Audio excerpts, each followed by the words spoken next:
7 घंटे तो चलो कहा जाता है, यूजुअली अगर आप मेडिटेशंस वगैरह कर रहे हो तो आपके लिए 3-4 घंटे भी सोने के बहुत हैं। सबसे इम्पॉर्टेंट जो नींद है वो है 10 बजे से 12 बजे तक की। सबसे इम्पॉर्टेंट, सबसे ज़्यादा बॉडी उस टाइम पे रिलैक्स करती है। मैंने खुद ही एक्सपीरियंस किया है, और जब मैं सुबह उठती हूँ तो मुझे ध्यान रहता है कि हाँ मैं कब सोई थी। हमें कभी कभार ना ध्यान नहीं रहता कि हम कब सो गए, सोचते सोचते सो गए, है ना। लेकिन जब भी मैंने ऐसा कभी किया है इंटेंशनली और कभी अनइंटेंशनली भी ये हुआ है, तो मुझे याद रहे कि हाँ उस पॉइंट पे मैं सो। Hello my beautiful people, I am Shreya Kaushik and a very warm welcome to my YouTube channel. Today in this video we'll be talking about different states of consciousness and a very important and a very simple meditation trick. Alright, तो बात करेंगे इसके बारे में, but उससे पहले if you're new to this channel, don't forget to subscribe and hit the red bell icon for any new notification.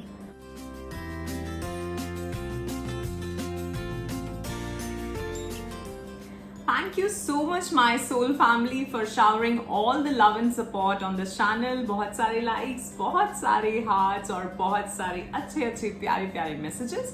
I am so very thankful to all of you and my unconditional love is always and always flowing towards all of you. Bless you all. So बात करते हैं 4 states of consciousness की. हमने levels of consciousness पे पहले बात करी है, जिसमें हमने बात करी थी 3D level, 4D level, 5D level, वो डिफरेंट है, ठीक है। यहाँ हम कॉन्शियसनेस स्टेट की बात करने वाले हैं। स्टेट को हिंदी में क्या कहेंगे? सो लेवल तो हो गया स्तर, कॉन्शियसनेस का स्तर कहाँ पर है, और अवस्था। सो कॉन्शियसनेस स्टेट मतलब कि कॉन्शियसनेस की अवस्था क्या है, ठीक है। सो There are 4 states of consciousness. So पहली अवस्था जो है कॉन्शियसनेस की, दैट इज जागृत अवस्था, ठीक है, वेकिंग, जब आप जागृत, जैसे अभी हम सुन रहे हैं, जगे हुए हैं हम। दूसरी है सुषुप्ति, जब आप सो चुके हैं, स्लीप कॉन्शियसनेस। तीसरी है ड्रीम वाली, जब आप ड्रीम ले रहे हैं, नींद में हैं पर ड्रीम ले रहे हैं, तो स्वप्न अवस्था। और चौथी है तुरीया अवस्था, ठीक है। सो मैंने 4 स्टेट्स आपको बता दिए कॉन्शियसनेस के। फर्स्ट इज जागृत, waking state. Second is sleep, जब आप सो रहे हैं, सुषुप्ति। तीसरा है ड्रीम, जब आप स्वप्न ले रहे हैं, स्वप्न अवस्था। और चौथी है तुरीया अवस्था, और उससे आगे भी होती है तुरीयातीत अवस्था, वो बिल्कुल जो समाधि में जो लोग चले जाते हैं। वैसे तो तुरीया अवस्था में जब आप हो वो भी समाधि ही है, पर उससे भी और ज्यादा आगे आगे जब आप चलते चले जाते हो, दैट इज तुरीयातीत, बिल्कुल, ठीक है। सो वेकिंग स्टेट और स्लीपिंग स्टेट, जागृत अवस्था और सुषुप्ति जो सोने की अवस्था है, जब आप नींद में बिल्कुल जा रहे हैं, उन दोनों के बीच में एक बहुत ही छोटी सी विंडो आती है, एक गैप आता है, एक ब्रिज आता है, ठीक है। अगर आप उस ब्रिज पे अगर अवेयर रह पाते हो, तो आप अवेयरनेस की या समाधि की एक स्थिति में जा सकते हो, ठीक है। सो ये जो मेडिटेशन टेक्निक है, ये वैसी नहीं है कि मैं आपको कोई क्रिया बता रही हूँ या बैठ के मेडिटेशन की बात कर रही हूँ, नहीं। यहाँ हम बात कर रहे हैं जब आप सोने जा रहे हैं उस वक्त की, ठीक।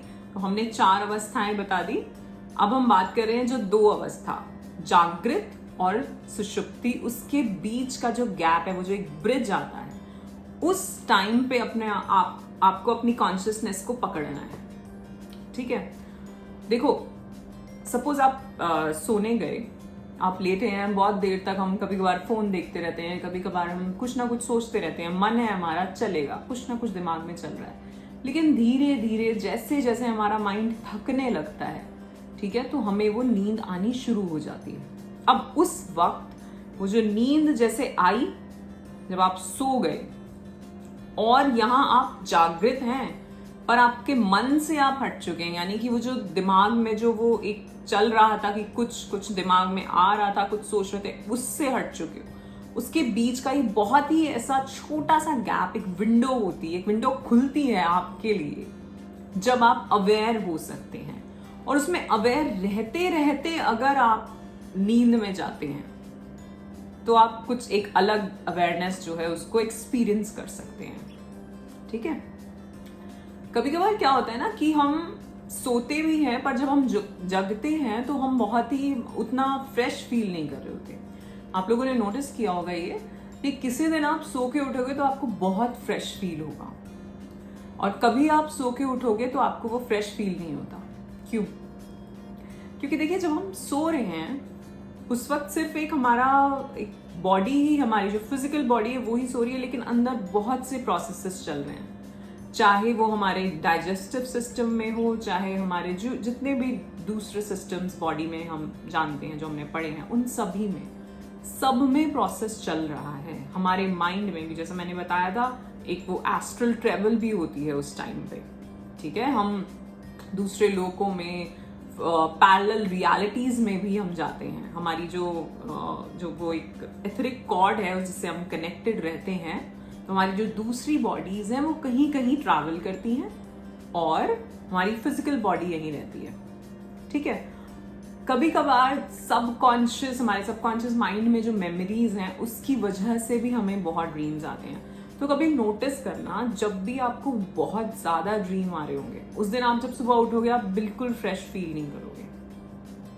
होता है ना कि यार, मेरे साथ होता है, मुझे लगता है कि मैं पूरे टाइम कुछ देख ही रही थी, कुछ चल ही रहा था, नींद तो आई ही नहीं, है ना। और ड्रीम्स ऐसे भी होते हैं कि हमें वो रियलिटी ही सी लग रही होती है, जो कि पैरेलल रियलिटी में अगर कुछ हो रहा है तो वो रियलिटी लग रही होती है। एक तो है ड्रीम, समझ आता है कि नहीं यार, ये कुछ आज दिन में सोच रहे थे, उस चीज का ड्रीम है, या कुछ सबकॉन्शियसली बचपन का कुछ चल रहा है, कुछ और। या फिर एक जो पैरेलल रियलिटी में चल रहा है, अगर वो दिख रहा है तो आपको बिल्कुल भी वो महसूस ही नहीं होगा, क्योंकि आपको लगेगा कि आप वहीं थे। ठीक है, तो उस टाइम पे जब हम सो के उठते हैं, हम उतना रिलैक्स, हम उतना फ्रेश फील नहीं करते, जो फीलिंग आनी चाहिए एक्चुअली में हमें नींद के बाद। ठीक है ना, क्योंकि वो 7 घंटे या 7 घंटे तो चलो कहा जाता है, यूजुअली अगर आप मेडिटेशन वगैरह कर रहे हो तो आपके लिए 3-4 घंटे भी सोने के बहुत हैं। क्योंकि सोने में हम कर क्या रहे हैं, हम अपनी जो सेल्स हैं उनको रिलैक्स कर रहे हैं। ठीक है, कुछ बॉडी के फंक्शंस हैं जो रिलैक्स हो जा रहे हैं उस टाइम पे, कुछ चल रहे हैं, कुछ नहीं चल रहे हैं, मतलब रिलैक्स स्टेट में है। और सेम ही जो इंसान मेडिटेशंस कर रहा है, तो जब वो कुछ क्रियाओं के बाद कुछ एक स्टेट पे आता है, वो समाधि की स्थिति पे आता है, तो उस टाइम पे वो एक्चुअली में बहुत ज़्यादा रिलैक्स्ड मोड में होता है। उसकी जो श्वास है वो बहुत धीरे, बहुत ही मध्यम जिसे कहते हैं वैसे चलती है। ठीक है ना, तो जब ऐसा होता है तो वो ऑलरेडी इतना रिलैक्स कर चुका होता है, तो उसको ज़रूरत नहीं है वो 7 घंटे 8 घंटे की नींद लेने की। उसकी नींद 3 घंटे में, 4 घंटे में भी पूरी हो सकती है। कभी कभार अगर आप इन सब प्रैक्टिसेस में होंगे तो आपने नोटिस किया होगा कि आप कभी रात के 2 बजे, 2:30 बजे, 2:45 बजे आपकी आंख खुल गई और आपको लगेगा कि मैं कितना फ्रेश हूँ, अरे अभी इतना ही टाइम हुआ है। होता है ना, हमें लगता है अरे कितना ही टाइम है, मुझे लगा मैं पता नहीं कितना सो लिया हूँ। तो वो जो नींद थी वो पूरी रिलैक्स्ड वाली नींद थी। जैसे कहा जाता है कि सबसे इम्पोर्टेंट जो नींद है वो है 10 बजे से 12 बजे तक की, सबसे इम्पोर्टेंट, सबसे ज्यादा बॉडी उस टाइम पे रिलैक्स करती है। अब आप सोच लो, हम में से कितने लोग 10 से 12 के बीच में सोते हैं? ज्यादातर लोग नहीं सोते, सब 12-1 बजे के बाद ही ज्यादातर सोते हैं ना। और कम लोग हैं जो 9 बजे 8 बजे सोने चले जाते हैं, क्योंकि 8 बजे 9 बजे भी जाओगे तभी लेटे लेटे आपको कुछ टाइम बाद नींद आती है, हम और चीजों में लगे रहते हैं। सो 10 से 12 की नींद जो है वो बहुत इंपॉर्टेंट है। तो जैसा मैं बता रही थी, वो जो गैप है, it is the 4th state of consciousness, जो कि मतलब आपको एनलाइटनमेंट और एक फुल अवेयरनेस उसे कहा जाता है। ठीक है, वो फुल अवेयरनेस है। तो आप यहाँ जागृत हैं, यहाँ आप सो रहे हैं, वो उसके बीच का जो गैप है, अगर उसमें आप अवेयर हो जाओगे, अगर आपको पता है एग्जैक्टली कि आप कब सोए, आपके दिमाग में, आपके माइंड में कोई थॉट नहीं थे, 0 थॉट था, और आपको एग्जैक्टली वो पॉइंट पता है कि आप कब सोए, उस टाइम पे आप वो फुल अवेयरनेस की स्थिति में हो, वो 4th स्टेट ऑफ कॉन्शियसनेस जो है, जो हम तुरिया जिसे कहते हैं, उसमें हो। ठीक है, जिसपे लोग बहुत मेडिटेशन करके पहुंचते हैं, पर ये वो एक बहुत ही इजी सा एक बताया जा रहा है। सो इस तुरिया अवस्था में पहुंचने के लिए, जो 4th स्टेट ऑफ कॉन्शियसनेस है, उसमें पहुंचने के लिए हमें प्रैक्टिस करनी है कि हम उस मोमेंट में जो कि बहुत जल्दी एकदम क्विकली वो निकलता है, उसमें कॉन्सेंट्रेट कर पाए, उस टाइम पे हम अवेयर हो पाए।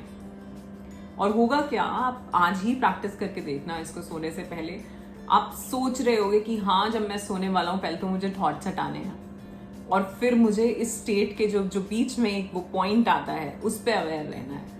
तो उसमें क्या चल रहा होगा, एक्चुअली में आप बहुत कुछ सोच रहे हो तो आप वेकिंग है, ये वेकिंग स्टेट है, ठीक है ना। आप जागृत हो इस वक्त। अगर आपके दिमाग में कुछ चल रहा है कि यार कब आने वाला है वो वाला स्टेट, दैट मीन्स आप जागृत हो, ठीक है। तो ये बहुत ही मुश्किल है इस पॉइंट पे पहुंचना, लेकिन पहुंचा जा सकता है।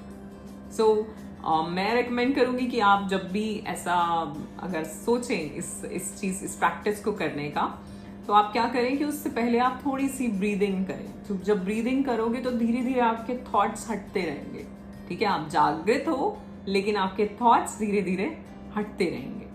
और उसके बाद धीरे धीरे देखो प्रैक्टिस से होगा, ऐसा नहीं कि आज ही करने बैठे और हो गया। बट मैंने खुद ही एक्सपीरियंस किया है। और जब मैं सुबह उठती हूँ तो मुझे ध्यान रहता है कि हाँ मैं कब सोई थी। हमें कभी कभार ना ध्यान नहीं रहता कि हम कब सो गए, सोचते सोचते सो गए, है ना।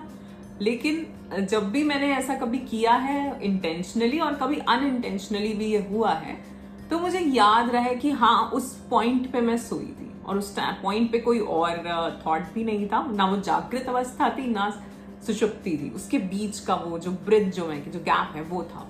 तो when you are in a state of deep sleep, ठीक है, जब आप एकदम बहुत शांति से सो रहे हैं, तो उस टाइम पे कहा जाता है that we are one with God, that is union with God, ठीक है।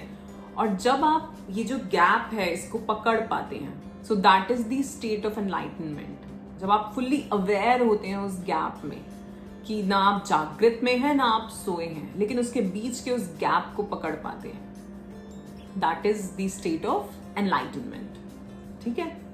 उसकी बार बार प्रैक्टिस करके आप कुछ चीजों को समझ सकते हैं, कुछ और आगे बढ़ सकते हैं अपनी प्रैक्टिसेस में, साथ ही साथ जो भी आपकी मेडिटेशन की प्रैक्टिसेस चल रही हैं उसके साथ, ठीक है।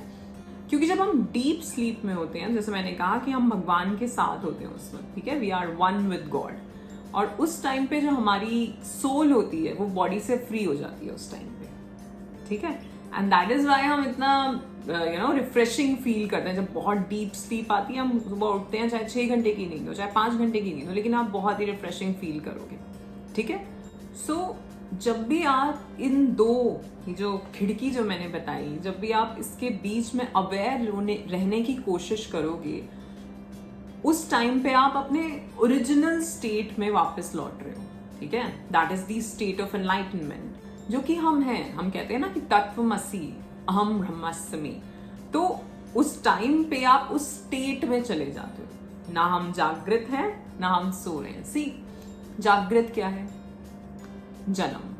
और जब सो रहे हो तो क्या है? मृत्यु, ठीक है। उसके बीच का जो सच है, उसके बीच में ही है जो सारा सच है, बस, ठीक है। सो इस वेकिंग स्टेट और एक स्लीपिंग स्टेट के बीच में ही हम अपने ओरिजिनल स्टेट में होते हैं, अगर उसमें हम अवेयर रह पाए तो, ठीक है। अवेयर रहना हमारा काम है। हमें अब वो अपने मन के वो जो थॉट्स चल रहे हैं उनको शांत करना है और एकदम सोना भी नहीं है। और हमें उसे विंडो को, वो जो पार्ट है वो एक मिनटों में निकलेगा वो, लेकिन उसको आप उस टाइम पे आपको अवेयर रहना है और फिर आप धीरे धीरे जो स्लीप है उसमें ड्रिफ्ट होते चले जाओ। सो वेकिंग स्टेट और स्लीपिंग स्टेट के जो बीच का टाइम है, ठीक है, उन दोनों के बीच की जो अवस्था है वो हमारा ओरिजिनल स्टेट है, ठीक है, वो हम हैं। दैट इज दी जो हम कहते हैं fourth state of consciousness, that is तुरीय अवस्था, एनलाइटनमेंट, ठीक है। तो उसकी प्रैक्टिस करनी है आपको। सो आज करके देखना। मैंने एक बहुत ही सिंपल सी, और मुझे नहीं पता कितनी समझ आई होगी आपको जब आप प्रैक्टिस करोगे, शायद 1-2 बार या शायद पहली बार ही हो जाए, बट करके देखना और अगले दिन देखना कि आपकी नींद वो कैसे आती है उस दिन आपको। So that's it for today. आशा करती हूँ आपको ये वीडियो पसंद आया होगा। इफ यस तो वीडियो को लाइक जरूर करें, शेयर करें अपने फ्रेंड्स के साथ और चैनल को सब्सक्राइब करना बिल्कुल भी ना भूलें। गाते रहें, मुस्कुराते रहें और जीते रहें अपनी जिंदगी। धन्यवाद।